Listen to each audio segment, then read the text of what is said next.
So welcome you again. Uttarakhand PCS. देखिए, current affair एक topic ऐसा है जिसमें लगभग मोर और लेस सभी को एक तो फोमो रहता है कि कहीं कोई ऐसा रिसोर्स तो नहीं है जिसको हम फॉलो कर रहे हैं और बाकी जो और स्टूडेंट है वो किसी और को फॉलो करके अच्छा कर जाए। दूसरा एक डर रहता है कवरेज का कि हम जितना कवर कर रहे हैं उतना सफिशिएंट है, उसकी कहीं बाहर से तो नहीं पूछेगा। फिर कौन सी मैगजीन पढ़े क्या, तो वो सारी चीज़ें मैं आपसे शेयर कर ही चुका हूँ। फिलहाल ग्रीन टर्न मैगजीन से हम कर रहे हैं और इसके बाद जो विंसर है वो सारा इसमें इंटीग्रेटेड होते जाएगा विद टाइम। तो चलिए पहली खबर देखिए, इसमें क्या है। फर्स्ट न्यूज़ है आपकी, मोहन चंद्र को राष्ट्रीय जल संरक्षण सम्मान। तो एक्चुअल में क्या है आपको पता होगा, इसके पहले जितने भी इसमें टॉपिक है, इवन माइग्रेशन है इसमें लास्ट, वो हमने डिस्कस किया है इनके पहले लेक्चर में। 3-4 लेक्चर अपने हो चुके हैं, तो आप चाहें तो पहले वाले लेक्चर भी देख लेना। चलिए देखिए, क्या नाम है, मोहन चंद्र को, मोहन चंद्र, मोहन चंद्र, मोहन चंद्र को राष्ट्रीय जल संरक्षण पुरस्कार। तो राष्ट्रीय, ये हिंदी में तो है ही, मैं इसको लिख देता हूं इंग्लिश में, नेशनल वाटर कंजर्वेशन अवार्ड मिला है इनको, जो राष्ट्रीय स्तर का है। सो एक्चुअल में इन्होंने काम क्या किया है, तो इनके काम को डिस्कस करते हैं, वो ज्यादा जरूरी है। नाम तो देखिए जरूरी है ही, काम भी बहुत जरूरी है। तो इनका काम क्या था, इनका था कि जैसे है बीज लगाओ बीज बचाओ, ऐसी है इनका था। पानी लगाओ पानी लगाओ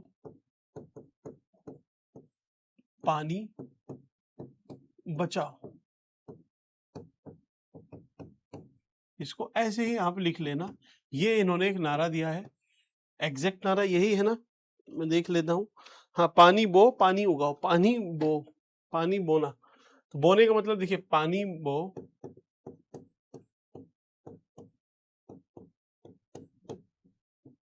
पानी उगाओ। तो इसका जो मीनिंग है वो यही है कि पानी आपको लगाना है और पानी ही बचाना है या पानी ही उगाना है। तो सिंपल सा इन्होंने ऐसे क्या किया कि पानी लगाया है क्या कहीं पे।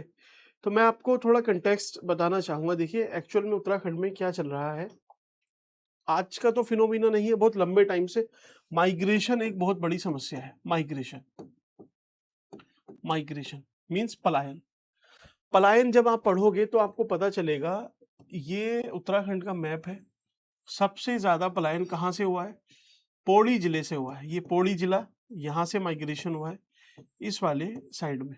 पौड़ी एक्चुअल में नीचे तक है, लेकिन ऊपर वाले जो पौड़ी वाला रीजन है वहां से नीचे के लिए पलायन हुआ है। ऐसे ही जो कुमाऊं है, दो मंडल है आपको पता है, ये कुमाऊं है, ये गढ़वाल है। तो यहाँ पे कुमाऊं मंडल में जो अल्मोड़ा है, अल्मोड़ा, अल्मोड़ा यहाँ से माइग्रेशन हुआ है इस वाली साइड, तो लोग नीचे आ गए। कुल मिला के आप जब देखोगे तो यहाँ पे निगेटिव पॉपुलेशन ग्रोथ रेट रहेगी, यहाँ पे पॉजिटिव है। तो माइग्रेशन हुआ है सिंपल सा। अब माइग्रेशन के जब आप कारण ढूंढोगे तो उसके बहुत सारे कारण है कि देखिए, रोजगार नहीं है ऊपर, है ना, रोजगार नहीं है, हेल्थ नहीं है, एजुकेशन नहीं है, ठीक है, फैसिलिटीज ये नहीं है, ऊपर से डिजास्टर वगैरह, तो इस वजह से पलायन हुआ है। लेकिन पलायन की वजह से क्या हुआ है उसको आप समझो कि देखिए, पलायन तो हुआ है, लेकिन पलायन की वजह से हुआ क्या है एक्चुअल में। ये खेत है किसी का, किसी एक गांव में खेत है, ये खेत है। तो होता क्या था, अब यहाँ पे लोग रह रहे हैं, ठीक, लोग यहाँ पे हैं, तो क्या करेंगे, इसकी खुदाई करेंगे, इस खेत की खुदाई करेंगे, कुछ ना कुछ इसमें बोते रहेंगे हर साल। तो कुछ ना कुछ हर साल वो बोते रहते हैं, क्यों, क्योंकि उनको भी तो खाना है कुछ ना कुछ। एग्रीकल्चर यहाँ पे हो सकता है, होता है, लेकिन ऐसा नहीं कि बहुत ज्यादा प्रोडक्शन हो जाएगा, खाने लायक ही होता है, खाने लायक लोग यहाँ पे करते थे। अब लोग क्या है, माइग्रेट करके चले गए, तो ये लोग बचे नहीं। तो जब ये खेती कर रहे थे तो ये खेती करते कैसे थे आप समझो, ये पूरा एक मेड़ है, खेत की एक मेड़ है, ठीक, ये थोड़ी उठी हुई रहती है, ऊंचा वाला पार्ट है ना, इस तरीके का पार्ट है, उठा हुआ पार्ट है। तो ये मेड़ है। तो ऊपर से जो किसान है उसने खुदाई की हुई है नाज बोने के लिए या कुछ भी बीज वगैरह बोने के लिए, वैसे ही पड़ गई यहाँ पे सपोज बारिश हुई, बारिश, देखिए बारिश हुई, ये बारिश हुई। अब क्योंकि ये खुदा हुआ था खेत पूरा, तो इसमें जितने भी कण थे, जो बारिश का पानी था, वो धीरे धीरे धीरे धीरे धीरे धीरे जमीन के अंदर चला जाएगा, है ना। इसमें और अगर मैं भर देता हूं इसको, तो ये खेत में पानी भरा हुआ है, मेड़ की वजह से बाहर निकल नहीं पा रहा है, तो वो पानी क्या करेगा, रिस रिस के अंदर ही चला जाएगा। तो इस तरीके का सिस्टम चल रहा था कि जितना भी पानी आ रहा था बरस के, वो सब खेत या फिर खेत के थ्रू पहाड़ के अंदर ही जा रहा था। तो आसपास के जितने एक्वीफर्स थे वो सब रिचार्ज होते थे। लेकिन हुआ क्या, आप ऐसे समझो, ये पूरा डायग्राम है इस तरीके से, तो इसके नीचे जा रहा था पानी,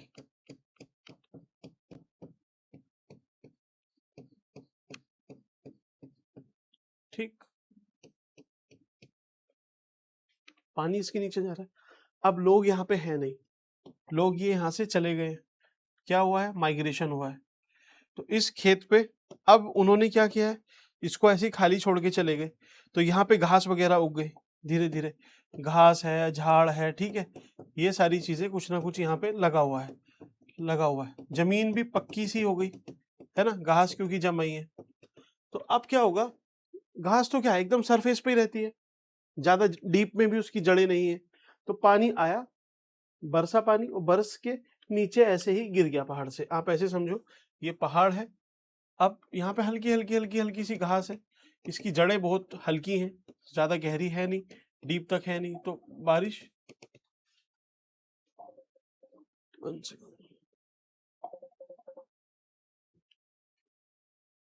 ठीक है, तो अब यहाँ पे जो पानी आया, तो इस घास से क्या हुआ, वो सीधे स्लिप करके नीचे चला गया, तो पानी पहाड़ के अंदर नहीं जा पाया। पहले क्या होता था, क्योंकि ये खुदा हुआ रहता था, तो ये पानी रिस रिस के पहाड़ के अंदर पहुंच जाता था, सरफेस पे कम बहता था। तो इससे क्या हुआ कि यहाँ पे जितना पानी था नीचे गया, नीचे कोई रिवर जा रही है, उस रिवर से सीधा चला गया। और सीधे कहाँ चला गया भाई, ऊपर पहाड़ है, पूरा उत्तराखंड है, यहाँ पे कोई मेजर रिवर सपोज रामगंगा है, ये नीचे आ गया पानी सारा, और नीचे आके फिर रामगंगा गंगा में मिल जाती है, और ये गंगा के थ्रू चला गया। तो पहाड़ पे नहीं रुका ना पानी, तो यहाँ पे क्या दिक्कत हुई, शुरू पानी की दिक्कत होनी स्टार्ट हो गई। अब पानी की प्रॉब्लम है, तो पहले से देखिए रोजगार नहीं है, हेल्थ नहीं है, एजुकेशन नहीं है, अब पानी की प्रॉब्लम भी स्टार्ट हो गई है। तो लोग फिर रहेंगे कैसे वहां पे, पहाड़ पे लोग रहेंगे कैसे, तो माइग्रेशन और ज्यादा बढ़ने लगा। तो ये एक तरह से साइकिल सी क्रिएट हो गई। फिर आप एक चीज और समझो, प्रेजेंटली सरकार की जैसे स्कीम्स चली, और बहुत टाइम से भी चल रही है, जैसे उज्ज्वला स्कीम है, उसने क्या काम किया कि सपोज आप पहले जो वन की लकड़ी थी उसको लेके आते थे, उसको जलाते थे। अब क्या किया आपने, आपने वो जलानी लगभग बंद कर दी है। क्यों, क्योंकि आपको उज्ज्वला के तहत एक सिलेंडर मिला है। तो क्या होगा, जो घास उगी है वो और सूख जाएगी, और बड़ी हो जाएगी, और कभी भी अगर आग लगती है तो वो ज्यादा तेज फैलेगी। तो यहाँ पे वाइल्ड फायर, जंगली आग, वो भी बढ़ने लगी, जंगली आग से और ज्यादा नुकसान होने लगा, तो और ज्यादा परेशानी ये विकराल हो रही है। तो इसी में एक नाम आता है, क्या नाम है, मोहनचंद्र। मोहनचंद्र, इन्होंने क्या काम किया कि हम क्या करेंगे, लगभग लगभग बहुत सारी महिलाओं को अलग अलग ग्रुप बनाए, स्कूल में गए। वैसे ये मास्टर साहब है, टीचर है, और ये कानपुर से पढ़ के आए थे। कानपुर से पढ़ने के बाद अपने 1990s के टाइम पे, जो ये बताते हैं कि 1990s के टाइम पे ये वापस बैक टू देयर होम पहुंचे, और वहां पे देखा कि यार ये सारी कंडीशन है, और तब इन्होंने महिलाओं को इकट्ठा किया, और महिलाओं की पार्टिसिपेशन से और ज्यादा ये एक आंदोलन टाइप क्रिएट किया कि भाई पानी बो, पानी उगाओ, कि पानी को हमें बोना पड़ेगा, जितने भी प्लांट्स हैं ज्यादा से ज्यादा प्लांट्स लगाओ, जितने प्लांट्स हम चारों तरफ लगाएंगे आप किसान हैं तो खेती कीजिए, खेती नहीं कर रहे तो उसको खोद दीजिए। उससे क्या होगा कि बारिश आएगी, पानी पड़ेगा, पानी नीचे जाएगा, तो आसपास के जितने एक्वीफर्स हैं वो सब रिचार्ज हो जाएंगे। तो उससे क्या होगा कि फिर ट्रीज भी ग्रो होना स्टार्ट करेंगे, और कुल मिला के जो पानी की समस्या है वो सोल्व होना स्टार्ट हो जाएगी। जो एक्वीफर्स हैं, जो नोले हैं, वो सारी चीजें यहाँ पे सही होने स्टार्ट हो जाएंगी, होने भी लगी। तो धीरे धीरे धीरे धीरे इसके पॉजिटिव आउटकम्स आने स्टार्ट हुए। तो ये क्या करते हैं, इसमें महिलाओं की पार्टिसिपेशन को बढ़ाते हैं। किस प्रकार से? महिला मंगल दल द्वारा। अब ये महिला मंगल दल क्या है ना, महिला मंगल दल अगर मैं लिख देता हूं इधर, तो महिला, इंग्लिश वाले ज्यादा लोड मत लेना, वो हिंदी में भी ऐसे ही लिख सकते हैं, महिला, है ना, इस तरीके से, महिला मंगल मंगल दल दल, इनकी इन्होंने मदद ली। तो ये क्या है, जब तक ये नहीं बताऊंगा तो फिर पूरा नहीं होगा। तो चलिए, महिला मंगल दल देखिए, 1964 का आपने नाम सुना है, 1964। 1964 में क्या होता है, एक नाम आपने सुना होगा, बहुत फेमस नाम है उत्तराखंड में, चंडी प्रसाद भट्ट। चंडी प्रसाद भट्ट, चंडी प्रसाद भट्ट। ये क्या करते हैं, ये बहुत अवेयरनेस का, राइट और इन सब का आपके जो अधिकार है उसको जगाने का ये काम करते हैं। और ये बोलते हैं कि देखिए, गांव तभी डेवलप होंगे पहाड़ के जब सब लोग आपस में जुड़े रहेंगे, एक साथ रहेंगे, ग्रुप में रहेंगे, एक वॉइस बन के रहेंगे। और उसमें भी आदमी जो मेल है और वो भी अडल्ट हैं, बूढ़े हैं, उन्हें छोड़ो, एक फ्रेश ब्लड चाहिए हमें, नव युवक चाहिए और महिला चाहिए। ये दोनों अगर मिलके काम करेंगे तो फिर सब कुछ सही हो जाएगा। तो ये क्या करते हैं, एक ऑर्गेनाइजेशन बनाते हैं। क्या नाम था? दशोली ग्राम स्वराज संघ, मींस ऑर्गेनाइजेशन बोल सकते हैं या यूनियन, ठीक। दशोली ग्राम स्वराज संघ बोलते हैं इसको। कब बनती है? 1964 में बनती है। अब है क्या एक्चुअल में, ऐसा नाम जब आपके सामने कभी आता है एग्जाम में, तो जनरली आपको नहीं पता, सपोज नहीं पता, आपने नहीं सुना, तो हम फिर भी इस क्वेश्चन को अटेम्प्ट करने की कोशिश करते हैं। कैसे करते हैं कि यार देखो, दशोली मतलब क्या है, कि दशोली क्या है, दश ओली कुछ हो सकता है। तो दशोली एक तहसील का नाम आप समझ लीजिए, तहसील, एक सेकेंड, ये एक परगना है एक्चुअल में, परगना तहसील बोल लीजिए, ठीक। तो ये एक जगह का नाम है। ग्राम, ग्राम मतलब गांव होता ही है। स्वराज मतलब होता है होम रूल, और एक संघ है, एक ऑर्गेनाइजेशन है, मतलब इसमें एक लोग नहीं होंगे, एक से ज्यादा ही होंगे, ग्रुप में होंगे। आप मान लीजिए 10 लोग होंगे, 20 लोग होंगे, 100 होंगे, 1000, जितने भी होंगे। तो कुल मिला के आपको पता चला कि एक परगने में ग्राम स्वराज या होम रूल की, वो भी किस लेवल पे, गांव के स्तर पे, गांव के लोगों को, शहर के नहीं, गांव के लोगों को जोड़ने का एक प्रयास था। तो होगा क्या इसमें, ये यहां से दो डिवीजन करते हैं इसके, कि देखिए इसके दो विंग है। पहला है महिला मंगल दल, जो अभी न्यूज में था, महिला मंगल दल, और दूसरा है नवयुवक मंगल दल, नवयुवक मंगल दल, दूसरा ये है। तो इन्होंने दो ग्रुप बनाए और बोला कि भाई अपने अपने अधिकारों के लिए आवाज उठाओ, कुछ गलत हो रहा है तो उसको आप कम से कम हाईलाइट करो, अवेयरनेस फैलाओ, सब लोग साथ में रहेंगे, एक हैं तो सेफ है, ठीक। ऐसा कुछ भाव था इनका, महिला मंगल दल, नव युवक मंगल दल। तो इसमें ऑब्वियसली महिलाएं होंगी, इसमें यूथ होगा, तो दोनों को इन्होंने साथ लेके चले। अब यहीं से एक मजेदार चीज आती है। मजेदार क्या? आपने सुना होगा 1973 का चिपकू आंदोलन, चिपकू मूवमेंट। तो उसमें इन ऑर्गेनाइजेशन की काफी इंपॉर्टेंट रोल थी। किस प्रकार से? अब चिपकू मूवमेंट क्या था, कुल मिला के देखिए, बेसिक से मैं आपको बताऊं, ये एक पेड़ है। पेड़ किसके थे? अंगू एक पेड़ होता है, अंगू का पेड़ होता है। तो उस पेड़ की कटाई की बात चल रही थी उस टाइम पे, यूपी गवर्नमेंट है ना, उत्तर प्रदेश की सरकार है। तो उसे ये था कि भाई हमें यहाँ पे विकास करना है, पेड़ काटने पड़ेंगे। पेड़ काटने के लिए ये टेंडर देते हैं, किसको? एक कंपनी थी साइमन साइमन स्पोर्ट्स कंपनी थी, एसएससी कंपनी थी, ये इसको ठेका दे देते हैं।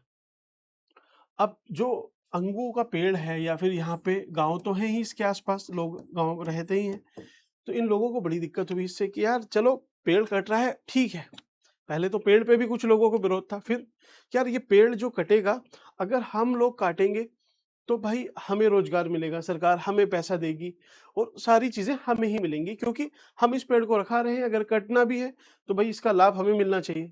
लेकिन सरकार ने इनको ठेका दिया, टेंडर दिया एक तरीके से, और ये क्या करेंगे, ये अपनी लेबर बाहर से लेके आए, ये बाहर से लेबर लेके आए, तो इन्हें पता चला कि यार हमारे पेड़, हम इसको रखा रहे हैं, इसके साथ जी रहे हैं, एक तो ये कट जाएंगे जिससे हमें नुकसान होगा अल्टीमेटली, ऊपर से ये कटने के लिए भी बाहर से लोग आए हैं इनको काटने के लिए, पैसा भी उन्हीं को जाएगा, तो यार तो डबल नुकसान है, डबल नुकसान नहीं सहेगा हिंदुस्तान, तो नहीं सहते हैं, ठीक, मना कर देते हैं, तो ये आंदोलन करते हैं। कौन आंदोलन करते हैं, इसके खिलाफ आवाज उठाती है दशोली, दशोली ग्राम स्वराज संघ। जब ये पेड़ काटने जाते हैं तो भगा देते हैं लेबर को, खूब मारपीट होती है वहां पे, मामला रफा दफा। तो साइमन स्पोर्ट्स कंपनी, इसको लगता है कि यार ये तो हमारा काम खराब हो जाएगा, ऐसे हमें टेंडर मिला है इतने टाइम में काटने का, अगर हम लेट करेंगे तो यार ये जो लेबर है ये तो दिन की दिहाड़ी ले रही है, इसको तो फिक्स कर दिया है कि आपको इतने दिन लेके आएंगे तो आपको डेली के हिसाब से दिहाड़ी मिलेगी, अब रोज लेके जाएंगे पेड़ एक कटेगा नहीं तो हमारा नुकसान है। तो ये क्या करती है, ये भ्रम फैला देती है। भ्रम क्या फैलाती है साइमन स्पोर्ट्स कंपनी, ये बोलती है कि यार कि ये जो दशोली ग्राम स्वराज संघ है इसने एक मीटिंग रखी है, कहाँ पे, चमोली के गोपेश्वर में, शायद गोपेश्वर ही जगह थी, ठीक है, कि वहां पे मीटिंग रखी हुई है, सारे लोग वहां जाइए। और क्यों जाइए वहां पे, क्योंकि साइमन स्पोर्ट्स कंपनी यहाँ पे जाके अब पेड़ काटेगी। तो लोगों को लगा यार कन्विंसिंग बात है, तो यार यहाँ पे पेड़ कट रहे हैं, पेड़ के लिए हमारी समिति वहां जा रही है, तो जितने लोग हैं सब लोगों को यहाँ पहुंच जाना चाहिए, ज्यादा से ज्यादा मात्रा में आके हमारा सहयोग बढ़ाइए, हमारे हाथ मजबूत कीजिए। तो यहाँ पे जितने भी लोग थे आसपास के गांव के वो सब चले जाते हैं, जितने मेल थे, यूथ था, सब चला गया, ठीक। अब इन्होंने क्योंकि झूठ बोला था कि मामला गोपेश्वर में है, तो गोपेश्वर में इनको पेड़ नहीं काटने थे, इन्होंने झूठ फैलाया था ताकि सारे लोग वहां चले जाए। अब गांव हो गया खाली, जिस गांव में इनको पेड़ काटते हैं, तो ये कमीशन या फिर ये कंपनी वहां पहुंच जाती है अपनी लेबर को लेके आराम से, कि अब जब तक ये गोपेश्वर से आएंगे तब तक तो हम सारे पेड़ काट देंगे, ठीक, कोई दिक्कत नहीं है। अब ये जिस गांव में पहुंचते हैं पेड़ काटने, उस गांव का नाम क्या है, आपने सुना होगा, ऋषि गंगा, नीचे से ऋषि गंगा आती है, ऋषि गंगा, ऋषि गंगा और वेस्टर्न धौली गंगा, इसी के संगम पे समझ लीजिए एक गांव है, क्या नाम है, रैणी गांव, रैणी गांव। तो वहां पे इनको पेड़ काटने थे, और ये रिवर आगे जाके कहा मिल जाती है, अलकनंदा में, अलकनंदा, ठीक, यहाँ पे आके मिल जाती है। तो इस रैणी गांव में अब क्या हुआ भाई, इस गांव से सारा यूथ, सारे लोग सब जा चुके हैं, अब बची क्या, यहाँ पे महिलाएं बची हुई हैं। लेकिन इस कमीशन को या फिर इस कंपनी को ये नहीं पता था कि दसोली ने जो ग्रुप बनाए हैं वो दो ग्रुप हैं, उसमें एक महिला मंगल दल भी है, महिला मंगल दल, महिला मंगल दल, मंगल दल, ठीक।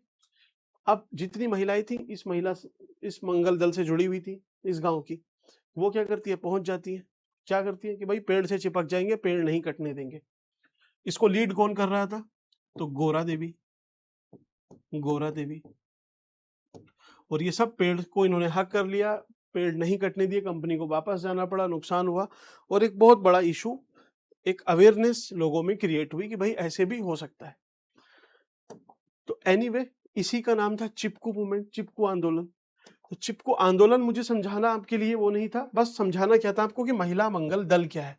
तो उस ही महिला मंगल दल की इन्होंने भी मदद ली है, तो आपको पता चला ये महिला मंगल दल क्या है, ये छोटी मोटी चीज नहीं है। इन्हीं की मदद लेके इन्होंने जैसे गांव है, इस गांव के आसपास या चारों तरफ कई लाख पेड़ लगाए, 1 लाख से ज्यादा बोलते हैं, अब पता नहीं गिनती कितनी है उसकी, बट इन्होंने बहुत सारे पेड़ लगाए। यहाँ पे जो खेत खाली पड़े थे उसको इन्होंने एक तरह से जो हल होता है उससे जोत दिया, ताकि जो जमीन है वो पलट जाए, उसमें छेद हो जाए, बारिश पड़े तो पानी नीचे चला जाए। तो इस तरीके से इन्होंने वॉलेंटरली ग्रुप बना के काफी कुछ काम किया। इसी को हम बोलते हैं जन भागीदारी। जन भागीदारी, जैसे अभी मोदी जी ने चलाया है एक पेड़ माँ के नाम, तो वो इनिशिएटिव लगभग आप ऐसे ही समझो पब्लिक पार्टिसिपेशन से ही सही होगा, तो वही काम इन्होंने किया। तो उस काम को करने के लिए मोहन चंद्र जी को क्या मिला है? राष्ट्रीय नेशनल वाटर कंजर्वेशन अवार्ड। ये कहाँ के रहने वाले हैं? तो इसके पहली स्लाइड में मैंने आपको बताया था, देखिए कि अल्मोड़ा की दिक्कत कहाँ चल रही है कि माइग्रेशन एक तो इधर से हुआ था, एक इधर से हुआ है, दिक्कत यहाँ है। तो ये इस वाले रीजन के हैं, अल्मोड़ा के। ठीक, तो अब आपको क्लियर हुई कि क्या इनिशिएटिव है, क्या हुआ, मीन्स ये तो एक लाइन की न्यूज है। कुल कुछ बताऊं आपको तो लगभग यार ये एक ही लाइन की न्यूज है बस। ये जो न्यूज है, मोहन चंद्र को मिला नेशनल वाटर कंजर्वेशन अवार्ड। लेकिन अगर आप ये थोड़ी सी कहानी देख लेते हो तो आपको इसमें देखिए 2-3 कीवर्ड मिलेंगे जो जरूरी हैं मेंस के लिए भी, क्योंकि मेंस में मान के चल रहा हूँ आप तैयारी अच्छे से कर रहे हो तो आपको लिखना है, और लिखना है तो फिर सही से लिखना है। जैसे महिला मंगल दल, तो ये एक इको फेमिनिज्म का एग्जाम्पल है, इको फेमिनिज्म। एनवायरमेंटल कंजर्वेशन आए तो ठीक। जन भागीदारी, पब्लिक पार्टिसिपेशन, एथिक्स के पेपर में आपसे दबा के पूछता है कि पब्लिक पार्टिसिपेशन से आप कैसे कर सकते हो। जैसे आपसे केस स्टडी में भी पूछता है, इवन आपसे पब्लिक एडमिनिस्ट्रेशन में भी पूछेगा इथिक्स वाले पेपर में कि आप इस चीज को जन भागीदारी के थ्रू कैसे करोगे। तो इस तरीके से भी आप एग्जाम्पल कोट कर सकते हो। चलिए, ऐसे ही किसी भी ऑर्गेनाइजेशन का क्या रोल होता है, तो आप एक एग्जाम्पल कोट कर सकते हो, रोल ऑफ ऑर्गेनाइजेशन। और इवन वीमेन ऑर्गेनाइजेशन भी है आपके GS2 में। तो GS2 में आप अगर सिलेबस देखोगे तो एक यहाँ से कोट कर दिया आपने। एनवायरमेंट आपके GS3 में है, GS4 में पब्लिक पार्टिसिपेशन है तो आपने वहां से कोट कर दिया। ठीक, ऐसे ही आंदोलन, तो आंदोलन आपने लिख दिया। प्रीलिम के लिए आपका ये वाला फैक्ट हो गया। और दूसरा फैक्ट क्या हुआ? दूसरा फैक्ट हुआ आपका ये एक ओवरव्यू कि भाई माइग्रेशन हो रहा है, किसकी प्रॉब्लम है। एक फैक्ट जो आपसे प्री में पूछेगा वो ये है मोहन चंद्र, इनको कौन सा अवार्ड मिला या किन व्यक्ति को मिला, ये कहाँ से है, तो अल्मोड़ा।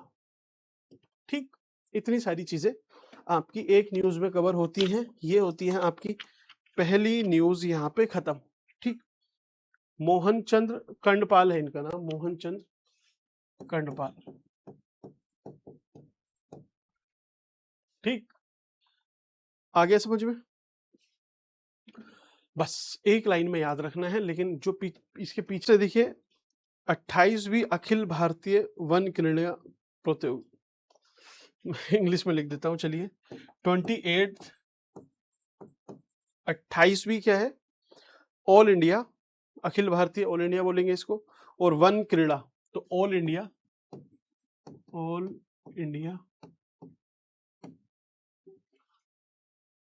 वन क्रीड़ा, फॉरेस्ट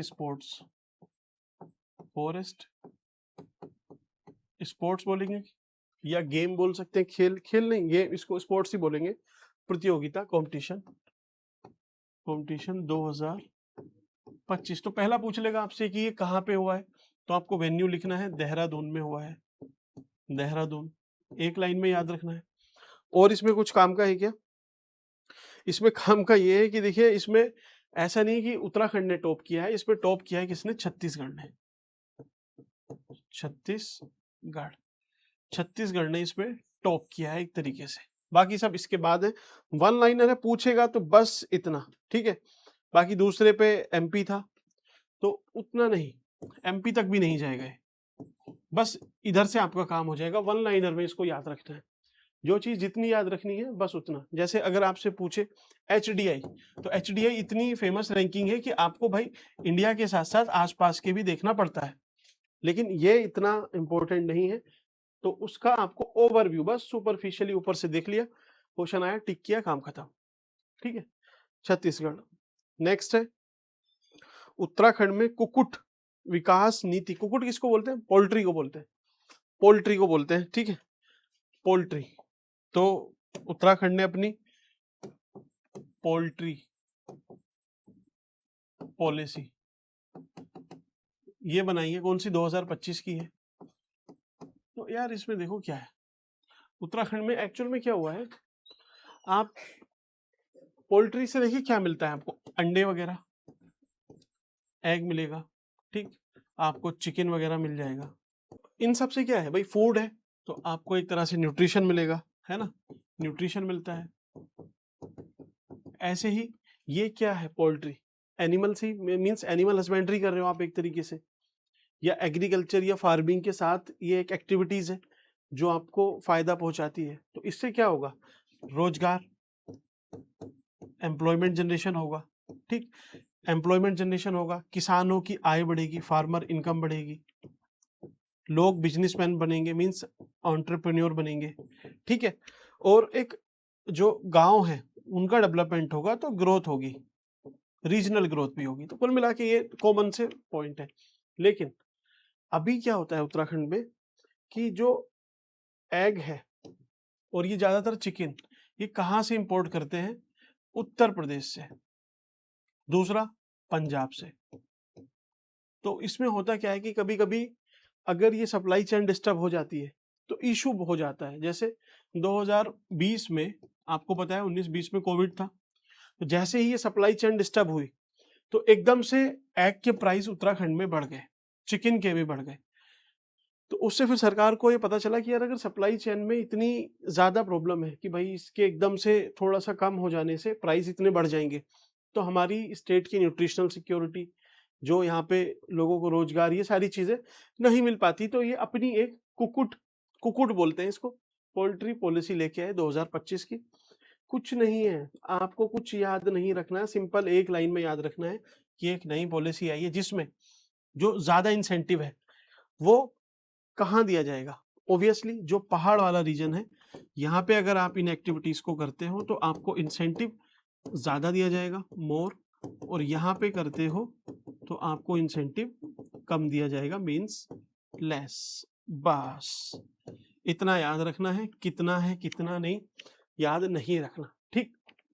पॉलिसी में आपको एक दो पॉइंट याद रखने पड़ते हैं मेंस में, इसमें आपको नहीं रखना, बिल्कुल जनरलाइज पूछेगा, कोई सब्सिडी वब्सिडी वो कुछ नहीं है, ठीक है, समझ में आई? चलिए नेक्स्ट। वैसे तो पॉलिसी पे तो मुश्किल से ही पूछता है, नहीं पूछेगा। चलिए ऐसे ही गजराज की एक, चलिए उत्तर भारत में सबसे अधिक गजराज उत्तराखंड में। तो ये तो मारपीट के बनाई हुई न्यूज है भाई, ये क्या होता है आप बताओ, इंडिया में सबसे ज्यादा है या इंडिया में टॉप 2 पे है या फिर सबसे कम है, तब तो न्यूज बनती है। अब आप उत्तर भारत मतलब पूरे इंडिया के उत्तर भारत में सबसे ज्यादा यहाँ पर, ये कोई बात हुई यार? है ना, कोई बात नहीं हुई ना, मजेदार बात थोड़ी ना है। बात तो तब होती कि भाई पहले नंबर, ऐसे मैं बोल दूं कि सपोज बिहार का नाम कहीं नहीं है, तो मैं बोल दूं जितने भी इंडिया के जोन है उसमें जो ईस्टर्न सेंट्रल जोन में, उसमें जो एक पर्टिकुलर रीजन है गंगा के मैदान से ऊपर, वहां पे ये है, ये कोई बात है? ये तो न्यूज इन्होंने पता नहीं कैसे बनाई है। चलिए मेंशन की हुई है तो करेंगे इसको।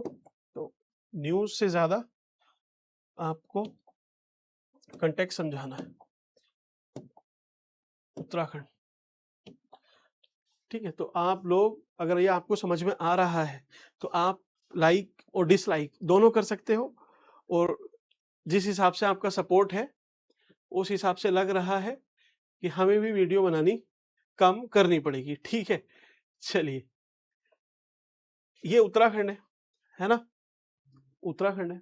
उत्तराखंड में देखिए क्या है, अलग अलग नेशनल पार्क है, वाइल्ड लाइफ सेंचुरी है, तो ये तो बहुत ज्यादा है। लेकिन मैं आपको थोड़ी काम काम की चीजें बताता हूँ ताकि आपको कम से कम इस न्यूज का एक कंटेक्स्ट समझ में आए। तो आपने पता है आपको कि यहाँ पे कौन सा है, आपने सुना है नाम गंगोत्री, तो ये है आपका गंगोत्री। गंगोत्री क्या है, नेशनल पार्क है। ऐसे ही इधर है गोविंद पशु विहार, गोविंद, ठीक, 2 हो गए।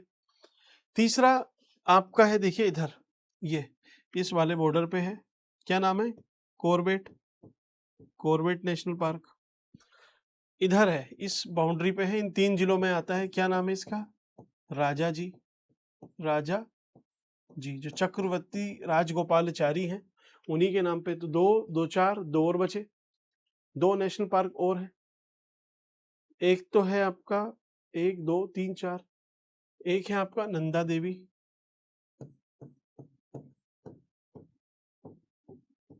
नंदा देवी, और एक कौन सा है इसके ऊपर ही है, वैली ऑफ फ्लावर, कहाँ है, यही है, फूलों की घाटी, वैली ऑफ फ्लावर। ये कब बने इसको हम देखेंगे न्यूज में कि भाई ये कब बना है, ये कब, ठीक है। लेकिन आपको इससे ज्यादा जरूरी जो बताना है मुझे, आप मुझे बताइए, राजा जी नेशनल पार्क ये किस चीज के लिए फेमस है?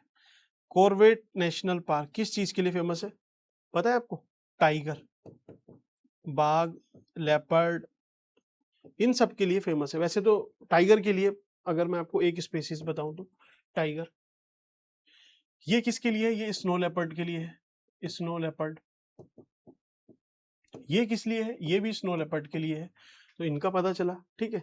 राजा जी मैंने अभी छोड़ दिया है, वैली ऑफ फ्लावर और नंदा देवी। आपने सुना है कभी किसी स्पीसीज के लिए है? जैसे यहाँ पे अस्कट वाइल्ड लाइफ सेंचुरी है, पता है कि मस्क डियर के लिए। इसका पता है किस लिए? किसी को नहीं पता, ठीक है। ऊपर से आप समझो, यूनेस्को ने भी इसको, यूनेस्को ने धरोहर बना रखा है। क्यों है भाई ये धरोहर? यार अगर आप इसको बनाते हो तो टाइगर के लिए भाई धरोहर है। राजा जी, चलिए जिस चीज के लिए अभी बताऊंगा, ये स्नो लेपर्ड के लिए है, तो ये भी हो सकता है। वैल्यू नंदा देवी में बताइए कौन सी स्पीशीज आपको, आपने सुना है कि भाई ये इसके लिए स्पेसिफिकली फेमस है, इस चीज के लिए? नहीं पता किसी को इसके लिए, नहीं पता। तो हमने भी नेशनल पार्क बनाया, यूनेस्को ने भी इसको अपना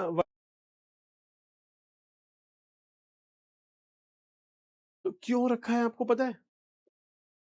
एक जो डिवाइस आपको पता है खो गई थी, ठीक, कौन सी डिवाइस खोई थी? मैंने आपको बताया था इसके पहले, SNAP करके, ठीक है, ठीक। ये डिवाइस यहाँ पे खो गई थी, क्यों? क्योंकि यहाँ पे चाइना है, इस चाइना की सर्विलेंस के लिए 1960s के टाइम पे अमेरिका ने, ये अमेरिका की जो CIA है, उसने हमारे साथ जो इंटेलिजेंस ब्यूरो के साथ मिलके यहाँ पे कुछ इंस्टॉल किया था ताकि मॉनिटरिंग कर पाए। लेकिन वो खो गई, मिल नहीं पाई। उसके बाद हम बहुत सारे ऑपरेशन करते हैं, इवन 1993 में भी या उसके पहले भी हमारी एक आर्मी की इंजीनियरिंग यूनिट जाती है। बोल के तो ये जाते हैं कि यहाँ पे वो एक तरह से माउंटेनियरिंग और ये पर्वतारोहण कर रहे हैं, लेकिन वो एक्चुअल में इस डिवाइस को ही ढूंढने जाते हैं। तो उस डिवाइस को ढूंढने जाते हैं, क्यों? क्योंकि उसमें uranium means radio active elements थे उसमें, और उससे खतरा है कि यार यहाँ पे ना बहुत सारी, ये सारे ग्लेशियर हैं, यहाँ पे नदियां भी हैं, तो इन नदियों में वो मिल सकता है, ठीक। और मिल गया एक बार तो आप समझ सकते हो कि ये पानी सारा पूरा इंडिया सब में आ रहा है। उसको ही ढूंढने गए थे। एक्चुअल में USA ने भी इसको यूनेस्को में क्यों शामिल कराया है? क्योंकि अमेरिका बाहर से अपनी यूनिट नहीं भेज सकता डायरेक्टली इसमें कुछ भी सर्च ऑपरेशन करने के लिए। लेकिन अगर यूनेस्को की ये साइट है तो ऑब्जर्वेशन के लिए कुछ लोगों को भेज देगा। वो लोग कौन है हमें भी नहीं पता है, CIA के भी हो सकते हैं। वो सब आएंगे, आके इसको सर्च करते रहे, अभी भी कर रहे होंगे, लेकिन नहीं मिली है। क्या होने लगा है? कैंसर। आप देखो, एक मेरे फ्रेंड है यहीं पे रहते हैं, मैंने सुना कि यार उनके जो एक रिलेटिव है, मामी है, मामी, मामी आप समझते हो, मामा की वाइफ, ऑब्वियसली मामी, तो उनको कैंसर है, फिर उनके परिवार में किसी और को भी। तो यार मैं क्या, यार हम जहाँ रहते हैं हम तो प्लेन रीजन में रहते हैं, इधर रहते हैं, तो इधर ये ग्रीन रिवोल्यूशन की भी बेल्ट है, यहाँ पे केमिकल है, फर्टिलाइजर है, उस वजह से हो सकता है। इधर कैसे हुआ है? तो कहीं ना कहीं हो सकता है कि उसके जो एलिमेंट्स थे वो यहाँ पे आए हो, क्योंकि यहाँ का मतलब ही नहीं है यार कैंसर से। कैंसर एक लाइफ स्टाइल डिसीज है। अब उसका क्या मतलब है कि भाई यहाँ पे कैसा भी, आप पहाड़ का कैसा भी जीवन समझो आप, लेकिन ऐसा नहीं है कि आपको रोक देगा। वो रोग निवारक है, या क्या बोलेंगे उसको, रोग प्रतिरोधी है, मीन्स आपको जल्दी से रोग नहीं लगने देगा। ऐसा पूरा यहाँ का वातावरण, एटमोस्फेयर है। लेकिन ये कैंसर जैसा हो रहा है, दैट मीन्स कुछ दाल में काला है। तो वो नहीं बताना मुझे, बताना मुझे ये है कि राजा जी किस लिए फेमस है। जैसे सब ये फेमस है, तो राजा जी एलिफेंट के लिए फेमस है, एलिफेंट के लिए फेमस है। लेकिन दुर्भाग्यवश या सौभाग्यवश कॉर्बेट में ज्यादा टाइगर वो एलिफेंट है, इसमें कम है। तो होता क्या है, देखिए एलिफेंट की एक सेंसस कराई अभी, एलिफेंट की किसने की है, ये wild life institute of India इसने किया है। और जो हाथी है उसका जो गोबर है ना, उस गोबर के सैंपल की स्टडी करके उससे उन्होंने पता लगाया कि कितने हैं। तो इसके पहले जब की थी 2017 में, तब तो पता था कि यार 29,000 है टोटल। अब जब स्टडी की है 2025 में, तो पता चला है कि सिर्फ 22,000 है। तो हाथी कम हो गए, है ना, कह सकते हैं 2025 में लगभग 22,000 हाथी हैं। अब इन हाथियों का स्टेटस सबसे ज्यादा है, तो सबसे पहले नंबर पे आता है कर्नाटक, कभी पूछ लेगा आपसे, कर्नाटक। दूसरे पे आता है असम, असम। तीसरे पे आएगा तमिलनाडु, फोर्थ पे आएगा केरला, और फिफ्थ पे आएगा अपना उत्तराखंड। बस ये 5 तक याद रखना है, और ये 5वां आपको ज्यादा अच्छे से याद रखना है, ठीक। 2025 में जो ये 5 है, तो वो उत्तराखंड भी 5 है, ठीक। एलिफेंट पे, एलिफेंट के लिए आपने सुना होगा 1992 में एक प्रोजेक्ट एलिफेंट स्टार्ट किया था, ठीक।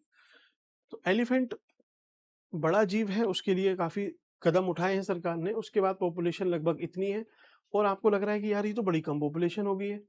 तो इंडिया इंडिया एक तरीके से एशियन एलिफेंट का होम कहा जाता है। लगभग 60% एशियाटिक एलिफेंट इंडिया में ही रहते हैं, ठीक। ये स्थिति है। तो ये एक न्यूज़ थी आपकी, और इस न्यूज़ के साथ आपकी ये चीज़ें भी थोड़ी पूरी हो गई हैं। चलिए, सो वीडियो फिर से छोटी ही है, आई रिग्रेट इट। क्यों? क्योंकि यार ये भी लाइट का आज मुझे लग रहा था कि रिजोल्व हो जाएगा इशू, बट नहीं हुआ। तो कल थोड़ी और लेंदी वीडियो, क्योंकि कंटेंट तो रेडी है, और लेंदी बनाएंगे, मीन्स 1.5, 2, 2.5, 3 घंटे की वीडियो बनाएंगे, ताकि कम से कम आपकी 20 से 25 न्यूज़ कवर हो जाए। लेकिन कवर भाई ऐसे ही होंगी, आप चाहे देखिए वीडियो, नहीं देखना चाहते मत देखना। बट मैं ऐसा नहीं है कि चलता हुआ वो काम करके जुगाड़ वाला कि भाई एलिफेंट के लिए उत्तराखंड 5वें नंबर पे है और काम हो गया, वो आप मुझसे एटलीस्ट उम्मीद मत रखना। आप अगर इस बात को समझ पा रहे हो कि मैं क्या बोल रहा हूँ, तो ठीक है। अदरवाइज वन लाइनर तो आप खुद भी पढ़ लोगे यार। देखो जो बुक में लिखा हुआ है, क्या आप सब लोग ग्रेजुएट हो वो नहीं पढ़ सकते हो? सब पढ़ सकते हैं। फिर यहाँ पे मुझे समझाने का फायदा ही क्या है? मैं आपको इसीलिए समझा रहा हूँ ताकि आपका कुछ वैल्यू एडिशन हो पाए। अदरवाइज तो क्या ही फायदा है, करंट तो वही है जो स्टैटिक है, स्टैटिक का एक अपडेट है, वो तो आप खुद से भी कर सकते हो। मैं इसी तरीके से कराऊंगा। एक बड़ी वीडियो और आएगी कल को, 2.5-3 घंटे की जितनी भी है, उसमें और ज्यादा न्यूज हम कवर करेंगे। तो चलिए, ये वीडियो कैसी लगी? कम से कम आपको एक रिफ्रेशमेंट मिलता रहे, एक करंट का तड़का लगता रहे, थोड़ा थोड़ा करंट भी लगता रहे। तो चलिए मिलते हैं नेक्स्ट वीडियो में। Thank you.